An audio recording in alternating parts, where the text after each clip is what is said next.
নতুন বছরেও তৃণমূল বিজেপির সংঘাত জারি। তাপস পালকে গ্রেফতারের পর তৃণমূল সাংসদ সুদীপ বন্দ্যোপাধ্যায়কে সিবিআই তলব। এদের রীতিমতো ক্ষুব্ধ তৃণমূল নেতৃত্ব। মুখ্যমন্ত্রীর পর এবার আক্রমণে দলের সাংসদরা।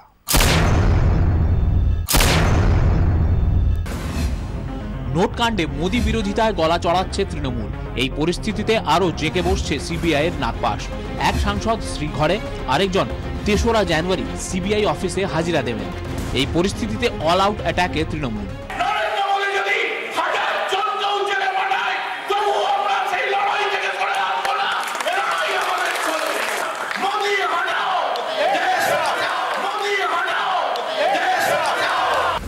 এতদিন প্রধানমন্ত্রীকে ক্ষুরধার আক্রমণ শানিয়ে এসেছেন খোদ দলনেত্রী। রোজভ্যালি কাণ্ডে 2 সাংসদ ফাঁসতেই ঝাঁঝ বাড়ালেন তৃণমূল সাংসদরা। রোজভ্যালিতে যদি তাপস পাল কোনো যুক্ত থাকতো তাহলে 2015 সালের মার্চ মাসে তাপস পালকে ডেকেছিল, তখন পদক্ষেপ নিতে পারতো, করেনি। কিন্তু আজকে নিচ্ছে। কারণটা হচ্ছে আমরা নরেন্দ্র মোদীর বিরুদ্ধে লড়াই করছি।